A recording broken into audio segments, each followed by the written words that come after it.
ಈಗ ಅದನ್ನು ಮನೆ ಮಾಡ್ಕೊಳ್ಳೋದಿರಲಿ, ನನಗೆ ಡೌಟು ಏನಾದರೂ ಈಗೇನು ಹೇಳ್ತಾವ್ರಲ್ಲ, ಮುಂದಿನ 8 ವರ್ಷ ನಾನೇ ಇರ್ತೀನಿ, ಮುಂದಿನ 5 ವರ್ಷ ಅಂತ ಹೇಳಿ.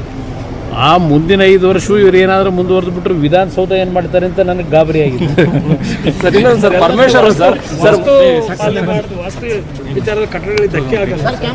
ಅದು ತಪ್ಪದು. ಅದು ಹಿಂದೆ ಯಾವೊಂದು ಮಹಾರಾಜರ ಕಾಲದಲ್ಲಿ ಅವತ್ತು ಕಟ್ಟಿದಂಥದ್ದೇನಿದೆ ಆ ಒಂದು ಪಾರಂಪರಿಕ ಕಟ್ಟಡ ಅದು. ಅಲ್ಲಿ ಇವರು ಹೋಗಿ ಇವತ್ತು ಅದೆಲ್ಲ ಒಡೆಯತಕ್ಕಂಥ ಕೆಲಸ ಏನು ಮಾಡಿದ್ದಾರೆ. ಪಕ್ಕದಲ್ಲಿ ಹೊಸ ಗೆಸ್ಟ್ ಹೌಸ್ ಇವರೇ ಕಟ್ಟಿದ್ವಲ್ಲ, ಸರ್ಕಾರದಲ್ಲೇ ಕಟ್ಟಿದ್ರಲ್ಲ. ಆ ಗೆಸ್ಟ್ ಹೌಸ್ನಲ್ಲಿ ಏನೇನು ನಡೀತಾ ಇತ್ತು ಹಿಂದೆ, ಒಂದು ಟಿ ವಿಗಳಲ್ಲೇ ನಾನು ಗಮನಿಸಿದೆ. ಆ ಗೆಸ್ಟ್ ಹೌಸ್ ಕಟ್ಟಿ 100 ಕೋಟಿ ಖರ್ಚು ಮಾಡಿ ಅಲ್ಲಿ ನಡೀತಾ ಇದ್ದಂಥ ದಾಂಧೆ ಏನು ನಡೀತಿತ್ತಲ್ಲ, ಹಲವಾರು ರೀತಿ ಒಂದು ಕೆಟ್ಟ ಒಂದು ದಂಧೆಗಳು, ಅದು ಎಲ್ಲ ಹೊರಗಡೆ ನೀವೇ ಪ್ರಚಾರ ಮಾಡಿದ್ರಿ ಹಿಂದಿನ ಸರ್ಕಾರದಲ್ಲಿ. ಅದರಿಂದ ಇವತ್ತು ಅಂಥ ಒಂದು ಕಟ್ಟಡಗಳಲ್ಲಿ ಬೇಕಾದಷ್ಟಿದ್ದಾವೆ. ಇಲ್ಲೇ ಇದನ್ನೇ ಒಂದು ಪಾರಂಪರಿಕ ಕಟ್ಟಡವನ್ನು ಒಡೆಯತಕ್ಕಂಥ ಕೆಲಸದ ಅವಶ್ಯಕತೆ ಇರಲಿ. ಈಗ ನೀತಿ ಆಯೋಗ ಸಭೆಯಲ್ಲಿ ಮುಖ್ಯಮಂತ್ರಿಗಳು ಭಾಗವಹಿಸಿದ್ದಾರೆ ಸರ್. ಈ ಹಿಂದಿನ ಮುಖ್ಯಮಂತ್ರಿಗಳು ಗೈರಾಗ್ತಾ ಇದ್ದಾರೆ. ಈಗಿನ ಮುಖ್ಯಮಂತ್ರಿಗಳು ಏನು ಸಲಹೆ ಕೊಡ್ತೀವಿ ಸರ್ ರಾಜ್ಯ ಸರ್ಕಾರ ಮತ್ತು ಕೇಂದ್ರ ಸರ್ಕಾರದ ಜೊತೆ? ಅವರು ರಾಜ್ಯದ ನೀತಿ ಆಯೋಗದಲ್ಲಿ ನಡೆಯತಕ್ಕಂಥದ್ದು ಎಲ್ಲ ರಾಜ್ಯಗಳಲ್ಲಿ ಯಾವೊಂದು GDP ಗ್ರೋತ್ ಇರ್ಬೋದು, ಅವರು ಯಾವುದಕ್ಕೆ ಪ್ರಾಮುಖ್ಯತೆ ಕೊಟ್ಟು ಕೆಲಸಗಳು ನಡೀತಾ ಇದೆ ಅದರ ಮಾಹಿತಿಗಳನ್ನು ನೀಡುತ್ತಾರೆ ನೀತಿ ಆಯೋಗದ ಸಭೆಯಲ್ಲಿ. ಅದರಿಂದ ಇಲ್ಲಿ ನಮ್ಮ ಈಗಿನ ಮುಖ್ಯಮಂತ್ರಿಗಳು ಬಂದು ಭಾಗವಹಿಸಿದ್ದಾರೆ. ಬಹುಶಃ ಮೊದಲನೇ ಬಾರಿ ರಾಷ್ಟ್ರದ ಎಲ್ಲ ರಾಜ್ಯದ ಮುಖ್ಯಮಂತ್ರಿಗಳು ಭಾಗವಹಿಸಿರ್ತಕ್ಕಂಥದ್ದು ಇದೇ ಮೊದಲನೇ ಬಾರಿ. ಅಲ್ಲಿ ಅವರು ನಮ್ಮ ರಾಜ್ಯದ ಗೃಹಲಕ್ಷ್ಮಿ ಯೋಜನೆ, ಅದು ಗೃಹಲಕ್ಷ್ಮಿ ಮೇಲೆ 5 ಯೋಜನೆಗಳಿಂದ ಜನ ಸಂಪದ್ಭರಿತವಾಗಿ ಬದುಕ್ತಾ ಇದ್ದಾರೆ, ತುಂಬ ಚೆನ್ನಾಗಿ ಮಾಡಿದ್ದೇವೆ ಅದನ್ನು ಕೆಲವರು ಹೇಳಿದ್ದಾರೆ ಅಷ್ಟೇ. ಬೇರೆ ಇನ್ನೇನು ಅದು ಹೊರಪಡಿಸಿ ಏನಿಲ್ಲ. ಪರಮೇಶ್ವರ್ 3 ಬಾರಿ ನನಗೆ ಮುಖ್ಯಮಂತ್ರಿ ಸ್ಥಾನ ಕೈ ತಪ್ಪಿತು ಅಂತ ನೀವಿದ್ದಾಗಲೂ ಕೂಡ ಕೈ ತಪ್ಪು ಅಂತ ಹೇಳಿದ್ದಾರೆ ಸರ್. ನಾ ಕೈ ತಪ್ಪಿದ್ದಕ್ಕೆ ಯಾರು ಕಾರಣ? ಕಾಂಗ್ರೆಸ್ ಪಕ್ಷ ಕಾರಣ. ಸರ್ಕಾರ ಅಧಿಸೂಚನೆ ಹೊರಡಿಸಿದೆ ಸರ್. ನೋಡಿದೆ, ಫೈನಲ್ ನೋಟಿಫಿಕೇಶನ್ ಮಾಡಿದ್ದಾರೆ. ಇವತ್ತಿನವರೆಗೆ ಆ ಒಂದು ರೈತರ ನೋವು ಕಳೆದ ಸುಮಾರು 450-470 ದಿನಗಳಿಂದ ನಿರಂತರವಾಗಿ ಅಲ್ಲಿಯ ರೈತರು ಏನು ಪ್ರತಿಭಟನೆ ಮಾಡ್ತಾ ಇದ್ದಾರೆ. ಅಲ್ಲಿ ಅತ್ಯಂತ ಯಶಸ್ವಿಯಾಗಿ ಕೃಷಿ ಕೆಲಸಗಳು ನಡೀತಾ ಇದೆ. ತೆಂಗಿನ ತೋಟ, ಅಡಿಕೆ ತೋಟಗಳು, ರೇಷ್ಮೆ ಬೆಳೆ ಬೆಳೆಯತಕ್ಕಂಥದ್ದು, ಎಲ್ಲ ರೀತಿಯ ಒಂದು ಹೈನುಗಾರಿಕೆಯಲ್ಲಿ ಈಗ ತಿಂಗಳಿಗೆ 6 ಲಕ್ಷ ಲೀಟ್ರೇನೋ ಹಾಲನ್ನು ಹಾಕ್ತಾಯಿದ್ದೀವಿ ಅಂತಾರೆ. ಅಂಥ ಸ್ಥಳದಲ್ಲಿ ಇವತ್ತು ಅವ್ರನ್ನೆಲ್ಲ ಒಕ್ಕಲೆಬ್ಬಿಸ್ತಕ್ಕಂಥ ಕೆಲಸ ಮಾಡ್ತಾ ಇರತಕ್ಕಂಥ ಪ್ರತಿಭಟನೆ ಏನಿದೆ, ಸರ್ಕಾರ ಹಲವಾರು ರೀತಿಯಲ್ಲಿ ಅಲ್ಲಿ ಪ್ರತಿಭಟನೆ ಮಾಡ್ತಾ ಇರತಕ್ಕಂಥವ್ರು ಮತ್ತು ಬೆಂಬಲ ಕೊಡಲಿಕ್ಕೆ ಹೋದವರಿಗೆ ಪೊಲೀಸ್ ಇಲಾಖೆ ವತಿಯಿಂದ FIRಗಳನ್ನು ಹಾಕಿ ತೊಂದರೆ ಕೊಡ್ತಾ ಇರ್ತಕ್ಕಂಥದ್ದು. ನಾನು ಈಗಿನ ಗೃಹ ಸಚಿವರು ಹೊಸದಾಗಿ ಬಂದಿದ್ದಾರೆ, ಈಗ ಅವರ ಹೇಳಿಕೆನೂ ನಾನು ಗಮನಿಸಿದ್ದೇನೆ ದೆಹಲಿಯಲ್ಲಿದ್ದಾಗಲೇ. ಅವರು ಯಾವುದು FIRಗಳನ್ನೇ ಹಾಕಿಲ್ಲ ಅಂತ ಹೇಳಿದ್ರೆ ಇವತ್ತು FIR ಹಾಕಿ ತೆಗೆಸ್ತೀವಿ ಅಂತ ಹೇಳ್ತಾರೆ. ಈ ರಾಜ್ಯದಲ್ಲಿ ಯಾವೊಂದು ಪ್ರಜಾಪ್ರಭುತ್ವದ ವ್ಯವಸ್ಥೆಯಲ್ಲಿ ವಿರೋಧವನ್ನು ವ್ಯಕ್ತಪಡಿಸ್ತಕ್ಕಂಥದ್ದಕ್ಕೆ ಶಾಂತಿಯುತವಾಗಿ ಪ್ರತಿಭಟನೆ ಮಾಡ್ತಕ್ಕಂಥವ್ರ ಮೇಲೆ ದಬ್ಬಾಳಿಕೆ ಮಾಡಿ ಪೊಲೀಸ್ ಇಲಾಖೆಯ ದೌರ್ಜನ್ಯ ಇವತ್ತೇನು ನಡೀತಾ ಇದೆ. ಅದ್ರ ಜೊತೆಗೆ ಕೆಲವು ರೈತ ವಿರೋಧಿ ನೀತಿ ಅನ್ವಯಿಸ್ತಾ ಇರ್ತಕ್ಕಂಥ ಜನಪ್ರತಿನಿಧಿಗಳು ಸಹ ಇದಕ್ಕೆ ಭಾಗಿಯಾಗಿದ್ದಾರೆ.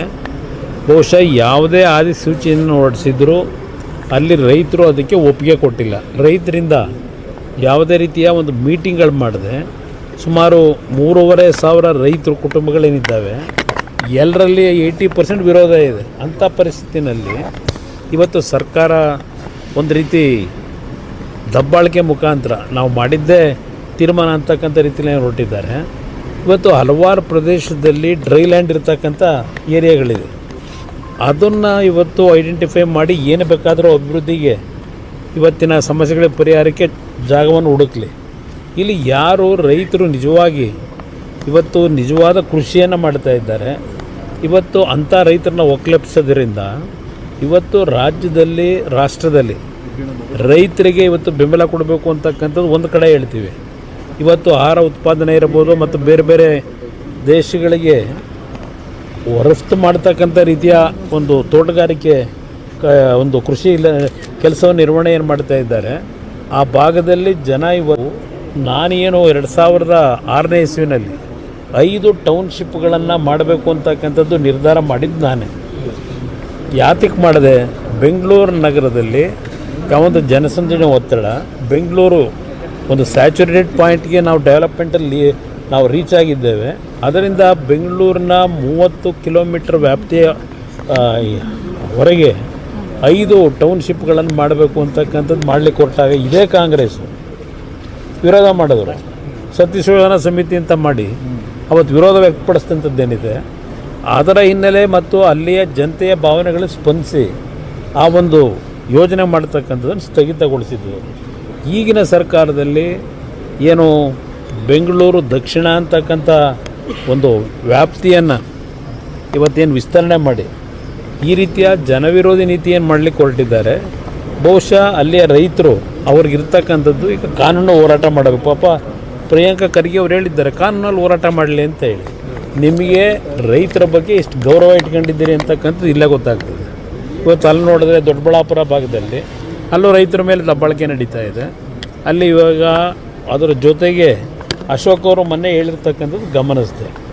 ಇಲ್ಲಿ 10,000 ಕೋಟಿ ವ್ಯವಹಾರ ನಡೀತದೋ ಇನ್ನೊಂದು ಬೆಳೀತದೋ ಅದೆಲ್ಲ ಬೇರೆ ಇರಲಿ. ಅಲ್ಲಿ ಇರ್ತಕ್ಕಂಥದ್ದು ಏನು ಸರ್ಕಾರದಲ್ಲೇ ತೀರ್ಮಾನ ಆಗಿರ್ತಕ್ಕಂಥದ್ದು 5% ಎಬೋವ್ ಬಂದರೆ ಯಾವುದೇ ಟೆಂಡರ್ಗಳನ್ನು ಅಕ್ಸೆಪ್ಟ್ ಮಾಡಬಾರ್ದು. ಇಲ್ಲಿ ಯಾವೊಂದು ಘನತ್ಯಾಜ್ಯ ವಿಲೇವಾರಿಗೆ ಏನು ನಡೀತಾ ಇದೆಯಲ್ಲ 30 ವರ್ಷಕ್ಕೋ 38 ವರ್ಷಕ್ಕೋ ಇದೆ. ನಾನು ಇನ್ನೂ ಅದರ ಬಗ್ಗೆ ಚರ್ಚೆ ಮಾಡಲಿಕ್ಕೆ ಹೋಗಿಲ್ಲ. 30 ವರ್ಷಕ್ಕೆ 38,000 ಕೋಟಿ ಇವತ್ತು ವೆಚ್ಚದಲ್ಲಿ ಒಂದು ಕಂಪ್ನಿ ಕೊಡಲಿಕ್ಕೆ ಹೊರಟಿದ್ದಾರೆ, ರಾಮ್ಕಿ ಕಂಪ್ನಿಗೆ.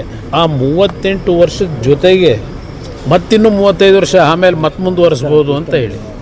ಮುಂದಿನ ದಿನಗಳಿಗೆ ಏನಾಯ್ತದೆ, ಯಾವ್ಯಾವ ಟೆಕ್ನಾಲಜಿ ಬಂದಿರ್ತದೆ ಇದೆಲ್ಲ ನಮಗೇನು ಗೊತ್ತಿದೆ. ಹಲವಾರು ರೀತಿಯ ಟೆಕ್ನಾಲಜಿಗಳು ಇವತ್ತು ಬರ್ತಾ ಇದೆ. ಇವತ್ತು 38 ವರ್ಷಕ್ಕೆ ಕೊಡ್ತಕ್ಕಂಥ ಅವಶ್ಯಕತೆ ಏನಿದೆ? ಕೊಡ್ತಾ ಇರತಕ್ಕಂಥದ್ದು ಯಾವ ಆಧಾರದ ಮೇಲೆ ಕೊಡ್ತಾರೆ? ಫೈನಾನ್ಸ್ ಇಲಾಖೆಯಿಂದ ವಿರೋಧ ಇದೆ. ಆರ್ಥಿಕ ಇಲಾಖೆ ಅಧಿಕಾರಿಗಳು ವಿರೋಧ ವ್ಯಕ್ತಪಡಿಸಿದ್ದಾರೆ. ಅದು 19%, 18% ಎಬೋವ್ಗೆ ಇವತ್ತು ಅದೇನೋ 21 ಪ್ಯಾಕೇಜೋ 22 ಪ್ಯಾಕೇಜೋ ಅದೆಲ್ಲ ಇದೆ. ಆಮೇಲೆ ಒಂದು ಸಲ ಮಾತಾಡೋಣ ಕೂತ್ಕೊಂಡು ನಿಧಾನಕ್ಕೆ. ಅದರಲ್ಲಿ ಒಂದು ಪ್ಯಾಕೇಜ್ ಬಿಟ್ಟರೆ ಇನ್ನು ಉಳಿದಿದ್ದೆಲ್ಲ 17-18% ಎಬೋವ್ ಇದೆ. ಅದರ ವಿರುದ್ಧ ನಾವು ತಕರಾರೆಲ್ಲ ತೆಗೆದಿರೋದು ವಿರೋಧ ಪಕ್ಷಗಳು, ನಿಮ್ಮ ಇಲಾಖೆಯ ಅಧಿಕಾರಿಗಳು ಇವತ್ತು ತಕರಾರು ತೆಗೆದಿರ್ತಕ್ಕಂಥದ್ದು, ವಿರೋಧ ವ್ಯಕ್ತಪಡಿಸಿರ್ತಕ್ಕಂಥದ್ದು ಅಲ್ಲೇನೆ. ಇದೇನೋ ಕಮಿಟಿ